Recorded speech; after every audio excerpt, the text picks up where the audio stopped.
Welcome to big bang. This is Satish. ఫిబ్రవరిలోనే ఎన్నికల schedule వస్తుందని ఏపీ సీఎం జగన్ పార్టీ నేతలకు సంకేతాలు ఇచ్చారు. ఎన్నికలకు సిద్ధం కావాలని కేబినెట్ సమావేశంలో దిశానిర్దేశం చేశారు. పార్టీలో మరికొన్ని మార్పులు చేర్పులు ఉంటాయని నేతలకు హింట్ ఇచ్చారు సీఎం. మరోవైపు జనవరిలో సైకిల్ స్పీడ్ పెరిగి ఫ్యాన్ రెక్కలు విరుగుతాయని చంద్రబాబు అంటున్నారు. టీడీపీలో వైసీపీ ఎమ్మెల్యేలు ఉండవల్లి శ్రీదేవి, మేకపాటి చంద్రశేఖర్ రెడ్డి చేరగా మరో 40 మంది ఎమ్మెల్యేలు టచ్లో ఉన్నారని టీడీపీ నేతలు అంటున్నారు. ఏపీలో ఎన్నికల వాతావరణం వచ్చినట్టేనా? దీనికి సంబంధించి బిగ్ బ్యాంగ్ డిబేట్లో మాట్లాడబోతున్నాం. చర్చలో పాల్గొంటున్నారు తెలుగుదేశం పార్టీ నుంచి ఆ పార్టీ రాష్ట్ర ప్రధాన కార్యదర్శి మాజీ ఎమ్మెల్సీ చంగలరాయుడు గారు, వైఎస్ఆర్ కాంగ్రెస్ పార్టీ నుంచి ఆ పార్టీ అధికార ప్రతినిధి రాష్ట్ర ఉపాధ్యక్షుడిగా ఉన్న కొండ రాజీవ్ గాంధీ గారు డిబేట్లో జాయిన్ అవుతున్నారు. చంగలరాయుడు గారు నమస్తే సార్. రైట్, చంగలరాయుడు గారు, ఫిబ్రవరిలో ఎన్నికల షెడ్యూల్ వచ్చే అవకాశం ఉంది, మీరు సిద్ధంగా ఉండాలని నిన్న ముఖ్యమంత్రి హింట్ ఇచ్చారు. జనవరిలో సైకిల్ స్పీడ్ పెరుగుతుందంటున్నారు. ఇద్దరు ఎమ్మెల్యేలు, అధికార పార్టీ ఎమ్మెల్యేలు నిన్న అఫీషియల్గా మీ పార్టీ కండువా కప్పుకున్నారు. ముఖ్యమంత్రి వ్యాఖ్యలపై మీ కామెంట్ ఏంటి సార్?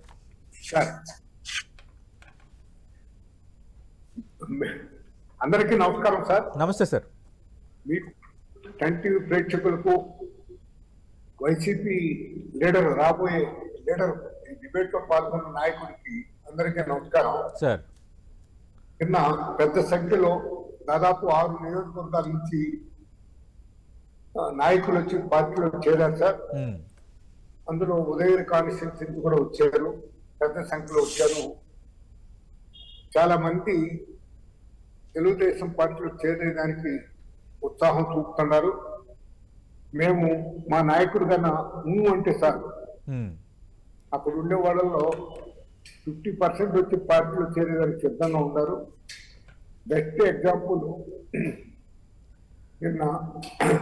మొన్న మంగళగిరి నుంచి స్థానిక ఎమ్మెల్యే తమ పదవి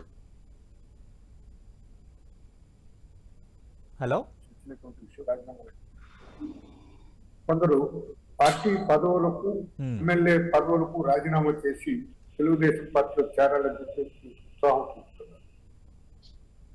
ఇంకొందరైతే మూకుమ్మడిగా ఒకేసారి మా కాన్స్టిట్యూన్సీ ఉన్నటువంటి వాళ్ళందరం కలిసి చంద్రబాబు నాయుడు గారు టైం ఇస్తే వచ్చి మేము చేరాలనేటువంటి ఉత్సాహం చూపుతున్నాం. ఏది ఏమైనప్పుడు కూడా ఒకటే సంకేతాలు ఏమున్నాయి, ఒకటే సంకేతం పోతున్నారు. వచ్చేది తెలుగుదేశం. ఇక్కడ మనం ఉండి చేసేది ఏమి లేదు. జననానుడు కూడా, జన అభిప్రాయం కూడా జగన్మోహన్ రెడ్డికి వ్యతిరేకంగా ఉండాలి. మనం రూలింగ్ పార్టీలోకి వెళ్ళిపోదామని చెప్పేసి నిన్నటి వరకు తెలుగుదేశాన్ని తిట్టిన వాళ్ళంతా కూడా అవన్నీ మర్చిపోయి వచ్చి చేరేదానికి సంకేతాలు పంపుతున్నారు. మా నాయకుడు గ్రీన్ సిగ్నల్ ఇవ్వనటువంటి పరిస్థితి కూడా ఈ దృష్టికి నేను తీసుకుంటున్నాను. అంటే చంగలరాయుడు గారు, ఫిబ్రవరిలోనే ఎన్నికల షెడ్యూల్ రాబోతోంది, సిద్ధంగా ఉండాలని ముఖ్యమంత్రి నిన్న కేబినెట్ సమావేశంలోనే కామెంట్ చేశారు. మీరు కూడా అదే అంచనాతో ఉన్నారా? ఫిబ్రవరిలో ఎన్నికల షెడ్యూల్ రాబోతుందన్న అంచనాలు తెలుగుదేశం పార్టీ కూడా ఉందా, లేదంటే ఎన్నికల ఆలస్యమయ్యే అవకాశం ఉందా? ఎందుకంటే 2019లో మనం చూస్తే మార్చి 10న షెడ్యూల్ వచ్చింది, 18న నోటిఫికేషన్ విడుదలైంది గత ఎన్నికల్లో. సార్, ఇప్పుడు ఎలక్షన్ షెడ్యూల్ అనేది మా చేతిలో, మీ చేతిలో, మా పార్టీ చేతిలో, వాళ్ళ పార్టీ చేతిలో లేదు. 6 నెలల ముందుగానే ఎలక్షన్ షెడ్యూల్ ఇవ్వచ్చు ఎలక్షన్ కమిషన్. ఇవ్వకపోయినా ఇక్కడ నాయకత్వం తాను రద్దు చేసుకున్నా కూడా 6 నెలల లోపల మిగతా రాష్ట్రాల్లో కూడా ఎన్నికలు జరిగితే వాటితో పాటు క్లబ్ చేసేదనుకుంది. మనకు parliament, assembly schedule March. Last year కూడా ఏప్రిల్ 10th నాడు first phase of polling Andhra Pradesh లో జరిగింది 11న. That is April 10th. నాకు బాగా గుర్తుంది, ఎందుకంటే నేను మొన్న రాజంపేట నుంచి పోటీ చేశాను కాబట్టి. ఈ టైంలో ఎన్నికలు ఎప్పుడు వస్తాయి అనేది మా పార్టీ కూడా మెంటల్ గా 6 నెలల ముందే ప్రిపేర్ అయిపోయినాం. ఎలక్షన్ ఏ టైంలో వచ్చినా ఫేస్ చేసేదానికి సిద్ధంగా ఉన్నాం. చంద్రబాబు నాయుడు గారు నాయకత్వంలో పార్టీ, తెలుగుదేశం పార్టీ నేను ఎమ్మెల్యేగా గెలిచిన తర్వాతనే అసెంబ్లీలో కాలు పెడతాను అని మాటిచ్చి మొట్టమొదటిసారిగా మా రాజంపేటకు వచ్చారు ఈ వరద బాధితులు చూసేదాన్ని. నవంబర్ నెలలో 21లో ఆ రోజే ప్రజలు నీరాజనం పలికారు రాజంపేట. ఓకే, అసెంబ్లీలో నేను ఉంటాను అని అక్కడ కూర్చోలా. నేను ఈ అసెంబ్లీకి అడుగు పెట్టను, ముఖ్యమంత్రిగానే నేను వస్తానని చెప్పినటువంటి విషయాన్ని నేను గుర్తు చేస్తున్నా. ఇప్పటికి కూడా అదే. తప్పనిసరిగా ఎన్నికలు జరుగుతానే, ఎన్నికలు అవుతానే చంద్రబాబు నాయుడు గారిని గవర్నర్ గారు ఆహ్వానిస్తారు. అది దాదాపు 170 సీట్ల వరకు గెలిచే అవకాశాలు మెండుగా అలవో. ఇక్కడ వాళ్ళు కూడా చెప్తూ ఉంటారు 175 వైనాట్ ఒప్పుమని అన్నారు. మేము వైనాట్ పులివెందలని కూడా మేము కూడా అంటున్నాం.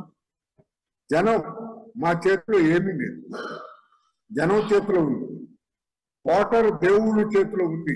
రైట్. చెంగల్రెడ్డి గారు మీరు లైన్లోనే ఉండండి సార్.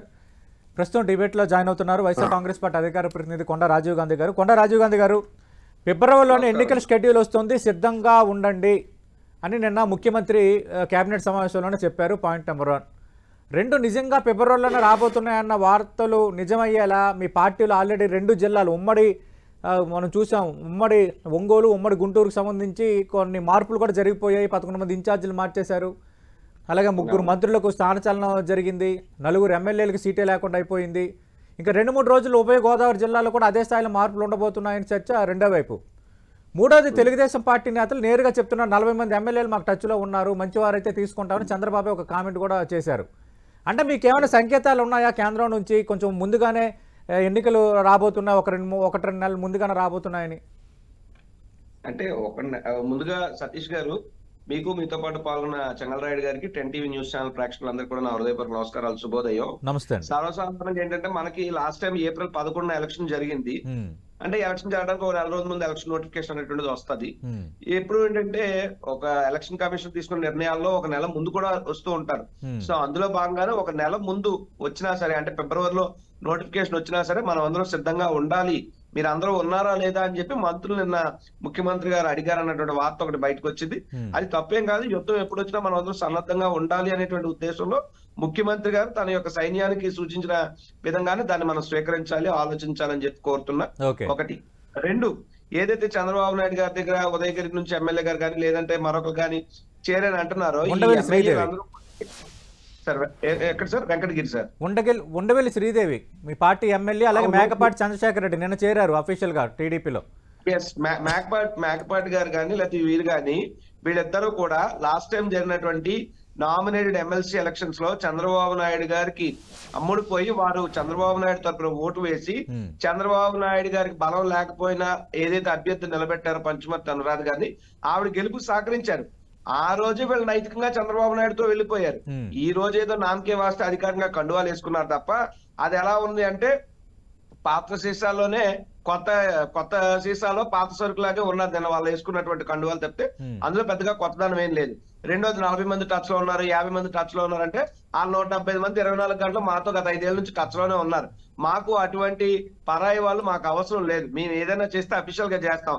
ఏమి ఈ రోజుకైనా మేము ఎక్కడన్నా వల్లభనేని వంశీ గారికి అధికారికంగా కండువా వేసామా, లేదా వాసుపల్లి గణేష్ కుమార్ గారికి అధికారంగా ముఖ్యమంత్రి గారు ఏమైనా కండువా వేస్తారా? పార్టీ అధినేతగా కొన్ని విలువలు పాటించాలి సార్. రాజకీయాల్లో ఉన్నంత మాత్రాన చంద్రబాబు నాయుడు అనే వ్యక్తి తాను ముఖ్యమంత్రిగా ఉన్నా విలువలు పాటించడు, తను అపోజిషన్ లో ఉన్నా పాటించడు.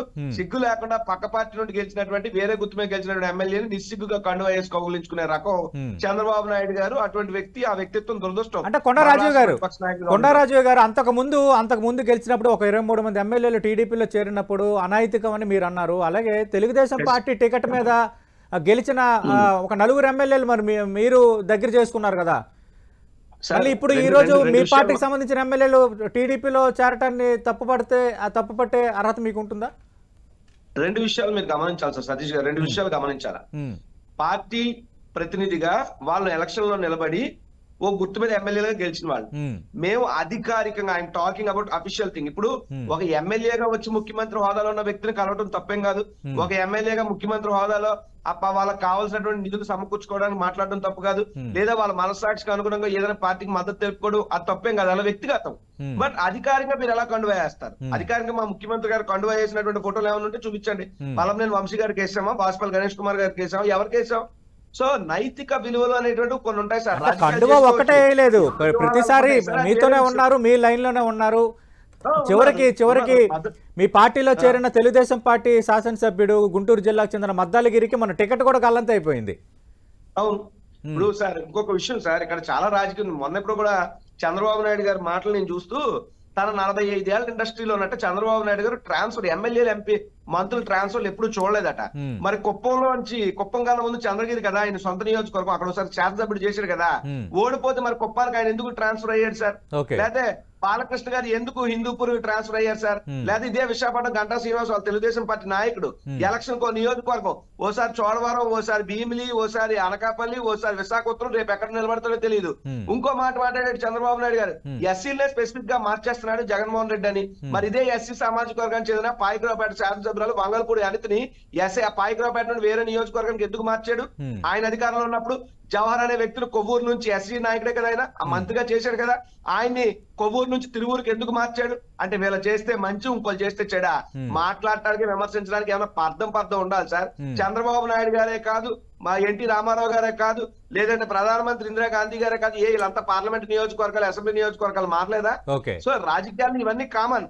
అంతేందుకు అదే నెల్లూరుకు చెందినటువంటి ఆనవ రామనారాయణ రెడ్డి గారు 4 నియోజకవర్గాలు మారాడు. సో రాజకీయ వ్యూహాల్లో భాగంగా మార్పులు చేర్పులు అనేటువంటి ఉంటాయి. చంద్రబాబు నాయుడు తాను ఇప్పుడు ఎవరిని మార్చలేనట్టు, జగన్మోహన్ రెడ్డి మార్చినట్టు ఈ కలరింగ్ బిల్డప్ లు తప్పు, ప్రజలకు తెలిసిపోతున్నారు. మాట్లాడే ఒకటే చెప్తున్నాం సార్, చెప్తున్నాం మా దగ్గర 40 మంది ఎవరో టచ్ లో ఉన్నారు అంటున్నారు. తమ్ముంటే పట్టుకోమనండి. మా జగన్మోహన్ రెడ్డి గారు ఆయన్ని నమ్ముకున్నాడు, ప్రజలను నమ్ముకున్నాడు, భగవంతుని నమ్ముకున్నాడు, పార్టీ కార్యకర్తలు నమ్ముకున్నాడు. అటు ఇటు జంపింగ్లు చేసే జంపింగ్ జపాంగులు ఆ నాయకులతో మాకు పనిలే. మళ్ళీ చెప్తున్నాం, గతంలో 23 మందిని తీసుకుపోయినప్పుడు ప్రతిపక్షంలోనే జల్లేస్తారు, ఉంటే అంత ఊడితే అంత అలాంటి జంపింగ్ జపాంగులు. మాకు ప్రజాబలం ఉంది, ప్రజల నుంచి మాలాంటి కార్యకర్తలని మీ పార్టీకి చెందిన ఉండవెల్లి శ్రీదేవి, మేకపాటి చంద్రశేఖర్ రెడ్డి మీరు అన్నట్టుగా నామినేటెడ్ ఎమ్మెల్సీ ఎన్నికల దగ్గర నుంచి అక్కడ జరిగిన వాతావరణంలో మీరు దూరం పెట్టారు, వాళ్ళు నిన్న పార్టీలో చేరారు. అలాగే నెల్లూరు జిల్లాకు చెందిన ఆనం రామనారాయణ రెడ్డి, అలాగే శ్రీధర్ రెడ్డి, వీళ్ళిద్దరు కూడా ఇంకా ఆల్రెడీ శ్రీధర్ రెడ్డి నేత నియోజకవర్గానికి టీడీపీ క్యాండిడేట్ ఆయన తెలుగుదేశం పార్టీ అఫీషియల్గా అనౌన్స్మెంట్ కూడా చేసేసింది. అదొక అంశం. రెండోది, ఇప్పుడు దాదాపు ఒక 60 మందికి అంటే 30 మందికి స్థానచలనం, 30 మంది సిట్టింగులకు టికెట్లు గల్లంతు అన్న చర్చ ఒకవైపు జరుగుతున్నప్పుడు, దానికి కోరిలేటెడ్గానే 40 మంది ఎమ్మెల్యేలు టచ్లో ఉన్నారని టీడీపీ అంటుంది. అది కొంత నిజంగా అది ఏమైనా జరుగుతుందా అనేది చంగలరాయుడు గారిని అడుగుదాం. చంగలరాయుడు గారు, 40 మంది ఎమ్మెల్యేలు టచ్లో ఉన్నారని మీ తెలుగుదేశం పార్టీ నేతలు చెప్తున్నారు. చంద్రబాబు నాయుడు మంచివారైతే తీసుకుంటామంటున్నారు. అంటే వైఎస్ఆర్ కాంగ్రెస్ పార్టీలో టికెట్ దక్కని నేతలు, టికెట్ దక్కని సిట్టింగులకి మీరు ఎర్రతివాచి పరుస్తున్నారా? మేము ఎవరికి ఎర్రతివాచి పరుస్తాం సార్. వాళ్ళ advisory well wisher, Jaganmohan Reddy గారికి well wisher and adviser KCR గారు ఉన్నారు. మొన్న 10 సీట్లలో కొత్తగా మార్చినారు. సిట్టింగ్ మార్చి 10 మారిస్తే 7 మంది గెలిచారు. ఆ స్ఫూర్తితో ఇక్కడ దాదాపు 80 మందిని మారుస్తారని చెప్పి ఊహాగానాలు వస్తున్నాయి. మార్చినా మార్చకపోయినా మాకేమి ఇబ్బంది లేదు. మేము మా స్థానాల్లో మేము ఆల్రెడీ ఇన్ఛార్జీలు పనిచేస్తున్నాం. అన్ని చోట్ల ప్రజెంట్ ఇన్ఛార్జీలతోనే ఎన్నికలు జరుపుతారు. ఎన్నికల్లో మంచి మెజార్టీతో ఎక్కువ సంఖ్యా బలంతో అసెంబ్లీలోకి తిరిగి మా నాయకుడు వెళ్తారు. జంపు జిల్లాల గురించి మనం కొత్తగా చెప్పాల్సిన పర్లేదు. 23 మంది వచ్చారని చెప్పేసి మా తమ్ముడు చెప్పాడు ఇప్పుడే. ఇక్కడి నుంచి కూడా మొన్న ఎంతమంది నాడు పెట్టుకున్నారో ఒకసారి చెప్పండి.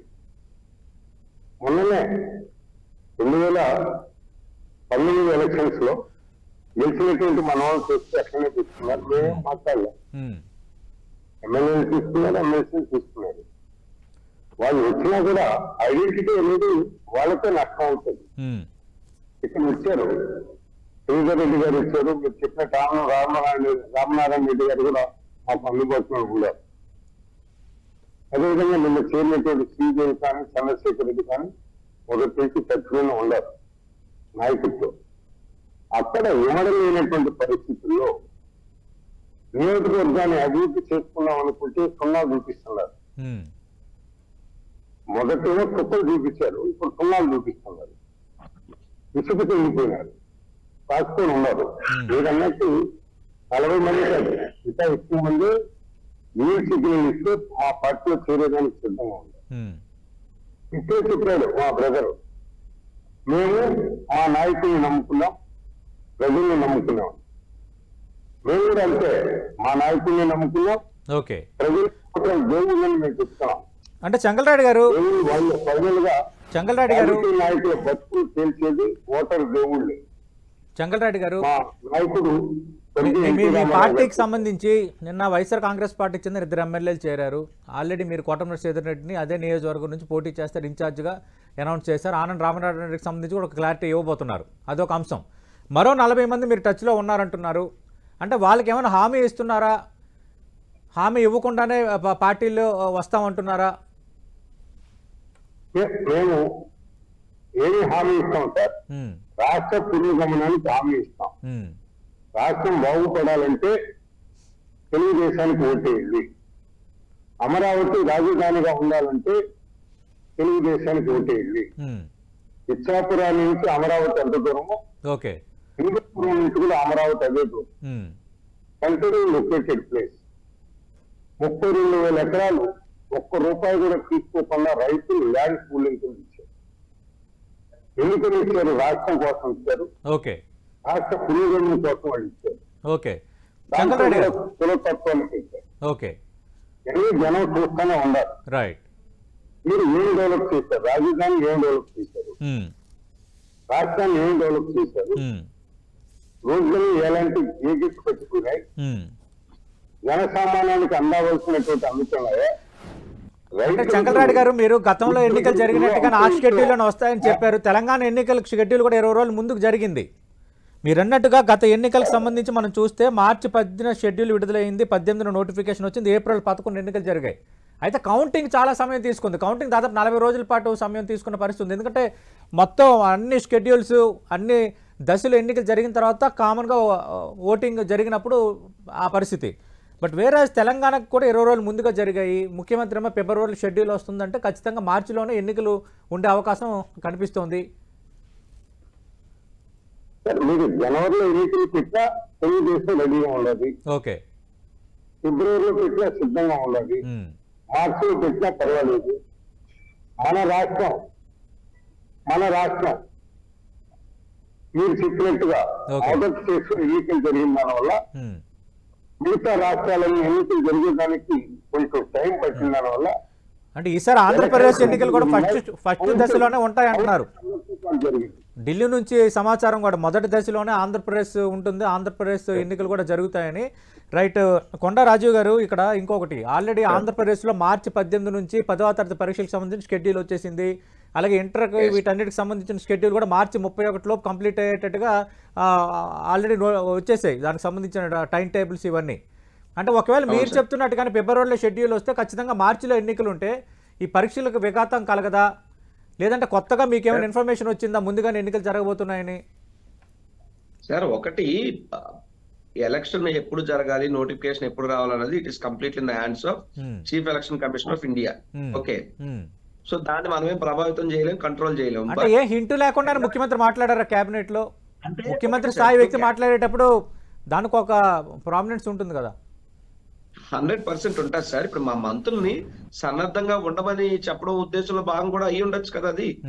సో జనరల్ గా ఏంటంటే ఒక 4 రోజుల ముందు అటు ఇటు జరగచ్చు, ఏ రకంగా వచ్చినా సరే మీరు సిద్ధంగా ఉండండి అని ఆయన ముఖ్యమంత్రి గారు మంత్రులందరికీ చెప్పారు. ఇంకొకటి, ఇప్పుడు ఏ ఎన్నికల కమిషన్ అయినా పిల్లలకి ఎగ్జామ్స్ ఉంటున్నప్పుడు ఎన్నికలు ముందుకు వెళ్తాయి, ఎన్నికలు అదే సమయంలో జరిగేటువంటి పరిస్థితులు తీసుకురావు. మేబీ నోటిఫికేషన్ విడుదలయ్యి ఎలక్షన్ కూడా అమల్లో ఉన్నప్పుడు ఎన్నికలు జరిగితే జరుగుతాయేమో కాదు, ఎన్నికలు జరుగుతున్నప్పుడు ఎలక్షన్స్ కూడా అదే టైంలో ఓటింగ్ అది జరుగుతుంది లేదా కౌంటింగ్ జరుగుతుంది, ఇటువంటివి జరగవు. అవి ఎప్పుడు కూడా కోయిన్సిడెంట్ అయ్యే పరిస్థితి అయితే ఉండదు. బట్ మా మంత్రులందరినీ సన్నద్ధం చేయడంలో భాగంగా ముఖ్యమంత్రి గారు ఒక నెల ముందు వచ్చినా మీరంతా సిద్ధంగా ఉన్నారన్నటువంటి ప్రశ్న ఆయన చెప్పడం, మేమంతా సన్నద్ధంగానే ఉన్నామని మంత్రులు చెప్పడం అనేది నిన్న జరిగిందన్నది ఒక వార్త బయటకు వచ్చింది. ఒకటి. రెండు, ఏదైతే చెంగల్రాయుడు గారు చెప్తున్నారో రాష్ట్రం బాగుండాలి, దేశం బాగుండాలి, ఈ డైలాగులు ఏంటంటే సార్ పవన్ కళ్యాణ్ గారు కూడా దేశం బాగుండాలి అంటుంటాడు ఆయన ఎప్పుడు. ఆ దేశం పేరు తెలుగుదేశం, అది వాళ్ళు చెప్పరు. అశ్వత్థామ కుంజరత అని ఉన్న అసలు విషయాన్ని దాస్తూ ఉంటారు. ఇంకొకటి, తెలుగుదేశం పార్టీకి ఎక్కడా కూడా ఆయన ఏదో మొత్తం గెలిచేస్తున్నాం మేము అంటున్నారు. అంటే జనవరిలో సైకిల్ స్పీడ్ పెరుగుతుంది, ఫ్యాన్ రెక్కలు విరుగుతాయని నేను చంద్రబాబు కామెంట్ చేశారు. చిల్లుపడిన నావా త్వరలో మునగబోతుంది అంటున్నారు వైసీపీకి ఉద్దేశించి. సైకిల్ టైర్లు కోసేసి, చైన్లు తెంపేసి, హ్యాండిల్ ఎరగొట్టేసి, పాత సామాన్లు వేసుకోవడానికి కూడా పనికి రాకుండా పిప్పి చేసి 2019లో మూలను విసిరేశారు సైకిల్ ని జగన్. రాష్ట్ర ప్రజలు ఫ్యాన్ హై స్పీడ్ లో తిరుగుతుంది. దాన్ని కొంత భావోద్వేగంలో ఆయన కొంత ఏమంటారు కడుపు మంటతోనో ఆయన ఆ విధమైనటువంటి వ్యాఖ్యలు చేసి ఉండొచ్చు. నిజంగా అంత స్పీడ్ మీద సైకిల్ ఉంటే గ్లాసు తోడు సైకిల్ కి ఎందుకు? సింగిల్ గా వెళ్ళమన్న సైకిల్ ని టైర్లు పంచర్ అవ్వకపోతే మళ్ళీ 24లో మాట్లాడుకుందాం మనం. సింగిల్ గా వెళ్ళే సత్తా లేదు. పక్కన పార్టీ కావాలి, ముందో పార్టీ వెనకో పార్టీని ఎక్కించుకుని 3-4 సైకిల్ మీద ఎక్కించుకుని తొక్కితే గానీ ముందుకు కదలలేని పరిస్థితి సైకిల్ ది. అంటే సింగిల్ గా వెళ్తే పంచర్ అవుతుంది అంటున్నారు. సింగిల్ కాకుండా మింగిల్ గా వెళ్తే గెలుస్తారనే కదా దాని అర్థం. ఎవరు సింగిల్ కాకుండా మింగిల్ గెలుస్తారని అర్థం కాదు సార్. ఒక రకమైనటువంటి భరోసాని వాళ్ళ కేడర్ లో వాళ్ళు కల్పించుకోవడానికి చేసినటువంటి డ్రామా. 2014లో కలిసి వెళ్ళలేదా, 2019లో కలిసి వెళ్ళలేదా? ఇదే జనసేన టీడీపీ పొత్తుల వేదికగా మీరు తీసుకుంటే జగన్పేట గాని ఒక్క నిమిషం సార్, ఇటువంటి నియోజకవర్గాల్లో తెలుగుదేశం పార్టీ నాయకులు పోటీ చేసిన ఎమ్మెల్యే అభ్యర్థులు ఏం చెప్పారు? 2019లో మీకు సీట్లు ఇప్పించిందే మేము, ఎవరికి సీట్లు ఇవ్వాలో జనసేన పవన్ కళ్యాణ్ చంద్రబాబు అడిగితే ఆయన మమ్మల్ని అడిగితే మీరైతే బాగుంటుందని చెప్పి పెట్టించిందే మేమనక చెప్పారు. సో సింగిల్ గా వచ్చినా మింగిల్ గా వచ్చినా మేము మాత్రం విక్టరీతో వస్తాం, వాళ్ళు డిఫీట్ అవుతారు, నో డౌట్. అందులో ఈ మార్పులు చేర్పులు అంటారా, ఎన్నికల సమయంలో అటు నుంచి ఇటు నుంచి అటు మారడం కామన్. ఏం తెలంగాణ ఎలక్షన్స్ లో చూడలేదా? బీఆర్ఎస్ నుంచి ఫుల్ గంపగుత్తుగా కాంగ్రెస్ కి వెళ్ళిపోయారు, కాంగ్రెస్ లో సీట్లు రాలని వాళ్ళు బీఆర్ఎస్ కి వెళ్ళిపోయారు. ఈ రెండు దిక్కుతో వచ్చకపోతే బీజేపీ చాలా చూసాం రాజకీయంగా. చెంగల్రాయుడు గారు సైకిల్ గురించి మా మిత్రులు బాగా చెప్పారు, అది వారి విద్యుత్గా వదిలేశారు. 2019లో ఫ్యాన్ ఒకటితో పెడితే 5 తిరిగింది, ఒకటితో పెడితే 5 తిరిగింది. ఇప్పుడు 5 పెట్టినా కూడా ఫ్యాన్ మూవ్ అవుతుండే, ఒకటితోనే ఉన్నది. 5 పెడితే ఒకటితో తిరుగుతున్నది. మీకు అర్థమైంది కదా నా పాయింట్. ఫ్యాన్ స్పీడ్ 2019లో ఒకటితో పెట్టి 5 అంత స్పీడ్ తిరిగింది. ఇప్పుడు 5 పెట్టినా ఒకటితో అంత తిరగటం లేదు. అది ఎలా ఆయన తెలుసుకోలేదో. చంద్రబాబు నాయుడు గారిని కలిసేదానికి, రాజమండ్రి నుంచి కరకట్టకు వచ్చేదానికి ఎన్ని గంటలు పట్టిందో వాళ్ళకు తెలుసు, మీకు తెలుసు, మాకు తెలుసు. కేవలం పాతిక భాగాలే కలచగలిగింది, విషయం కలిగినాడు చెంగల్రాయుడు గారు. మిగతా వాళ్ళు కూడా మేము కలిసిలేకపోయినామే, మా నాయకుడు దేవుడిని చూస్తానని చెప్పే బాధలో ఉన్నారు. మీకు రేపు యుగలో ముగింపు ఎంత జరుగుతుందో మీరు చూస్తారు 20వ తారీఖు నాడు. ఆ రోజుతో వీళ్ళకు నాయకుడికి హార్ట్ అటాక్ ఇచ్చినా కూడా మనం ఆశ్చర్యపడాల్సింది వల్ల అది వెంటనే భద్రంగా పెట్టుకోవడం హార్ట్ ప్రాబ్లం ఏదైనా వచ్చినా, హార్ట్ బీట్ ఏదైనా పెరిగినా కొంచెం దానికి సంబంధించిన మందులు పెట్టుకుంటే బాగుంటుంది. జనంతో మమేకమై జనబాహుల్యంతో జనానికి ఏ విధంగా ఉపయోగపడాలని చెప్పేసి థ్యాంక్ యూ చెంగల్రాయుడు గారు. థ్యాంక్ యూ కొండ రాజీవ్ గారు. ఫిబ్రవరిలోనే షెడ్యూల్ వస్తుంది, సిద్ధంగా ఉండాలని ముఖ్యమంత్రి ఒక రకంగా ఎన్నికల సంకేతాలు ఇచ్చేస్తున్నారు. ఎలాంటి సమాచారం లేకుండానే ముఖ్యమంత్రి మాట్లాడతారన్న చర్చ విశ్లేషకుల నుంచి వినిపిస్తోంది. మరోవైపు జనవరి నుంచి సైకిల్ స్పీడ్ పెరుగుతుందని చంద్రబాబు అంటున్నారు. అటు వైఎస్ఆర్ కాంగ్రెస్ పార్టీకి చెందిన 2 శాసనసభ్యులు అఫీషియల్గా నిన్న టీడీపీ కండువా కప్పుకున్నారు. అలాగే ఒక 6 నియోజకవర్గాలకు చెందిన ద్వితీయ శ్రేణి నేతలు, వైసీపీ నేతలు టీడీపీలో చేరారు. 40 మంది టచ్లో ఉన్నారని తెలుగుదేశం పార్టీ నేతలు అంటున్నారు. మరోవైపు ఉభయ గోదావరి జిల్లాకు సంబంధించి త్వరలో భారీ మార్పులు కూడా ఉండబోతున్నాయన్న చర్చ వైసీపీలో జరుగుతోంది. ఇప్పటికే ఉమ్మడి ఒంగోలు, ఉమ్మడి గుంటూరుకు సంబంధించి మార్పులు జరిగాయి. నిన్న సమన్వయకర్తగా ఉన్న మిథున్ రెడ్డిని ఉభయ గోదావరి జిల్లా నేతలు కలిశారు. 3 రోజులు ఇక్కడ కూడా మార్పులు ఉండబోతున్నాయని ఆయన హింట్ ఇచ్చారంటున్నారు. అంటే టికెట్లు రాని వాళ్ళు, స్థానచలనం కలిగిన వాళ్ళకి సంబంధించిన నేతలు, అసంతృప్తి నేతలు ఏమైనా టీడీపీలోకి వెళ్తున్నారా, మంచివారైతే తీసుకుంటామన్న చంద్రబాబు వ్యాఖ్యలు అనే నేపథ్యం చూస్తే చాలామంది నేతలు టీడీపీలో టచ్లో ఉన్నారా అన్న ఒక అనుమానం అయితే కలుగుతుంది. ఏదేమైనా నిన్న ముఖ్యమంత్రి వ్యాఖ్యలు, చంద్రబాబు నాయుడు వ్యాఖ్యలు చూసిన తర్వాత ఏపీలోకి ఎన్నికల వాతావరణం వచ్చేసింది. టెంటేటివ్గా ఒక 2 monthsలో ఎన్నికల షెడ్యూల్ కూడా వచ్చేయబోతుందన్న చర్చ అయితే బలంగా సాగుతోంది. ఇది వాటి బిగ్ బ్యాంగ్ డిబేట్.